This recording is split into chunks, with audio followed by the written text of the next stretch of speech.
Cancer के मरीजों के लिए एक शुभ समाचार आपको बताते हैं।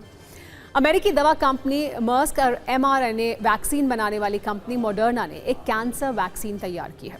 दावा है कि ये वैक्सीन कैंसर के इलाज की तरह एक क्रांतिकारी कदम होगा।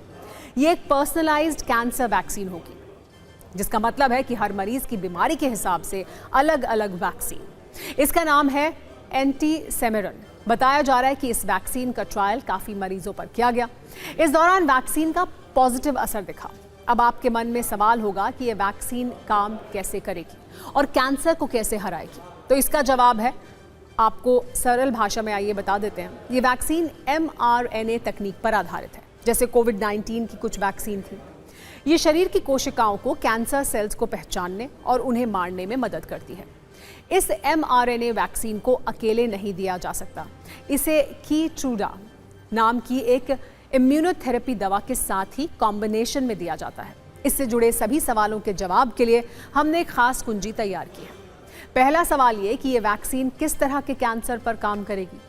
ये नई वैक्सीन सबसे पहले मेलानोमा यानी स्किन कैंसर के इलाज के लिए इस्तेमाल होगी। हालांकि एक्सपर्ट्स का मानना यह है कि आगे चलकर इस तकनीक से दूसरी तरह के कैंसर का इलाज भी संभव हो सकेगा। ये भी समझ लीजिए कि ये वैक्सीन कैसे काम करेगी। दरअसल ये टीका उन मरीजों को दिया जाएगा जिनके ट्यूमर की सर्जरी पहले ही हो चुकी है। मरीज के ट्यूमर का सैंपल लेकर उसके 34 मुख्य म्यूटेशन की पहचान की जाती है। फिर ये वैक्सीन मरीज के इम्यून सिस्टम को कैंसर कोशिकाओं को पहचान कर खत्म करने की ट्रेनिंग देती है। ये सिर्फ कैंसर सेल्स पर अटैक करती है, जिससे शरीर की स्वस्थ कोशिकाओं और बालों को नुकसान नहीं पहुंचता। जैसा कि हमने बताया, हर मरीज के हिसाब से वैक्सीन की अलग डोज तैयार की जाएगी। कैंसर ट्यूमर के जेनेटिक टेस्ट के आधार पर mRNA स्ट्रेन तय होगा, जिससे आम भाषा में हमारे शरीर का इंस्ट्रक्शन कोड कह सकते हैं। उसके हिसाब से मरीज के लिए व्यक्तिगत टीका तैयार करने में 6 से 8 हफ्ते का वक्त लगता है। तीसरे फेज के ट्रायल में देखा गया कि इस वैक्सीन से कैंसर के दोबारा लौटने का खतरा काफी हद तक कम हो गया।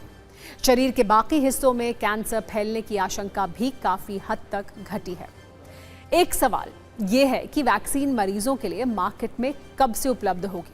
फिलहाल इस वैक्सीन के ट्रायल के अलग अलग चरण चल रहे हैं। जब ट्रायल पूरा हो जाएगा तो उसके फाइनल परिणामों के आधार पर इसे मार्केट में उतारा जाएगा।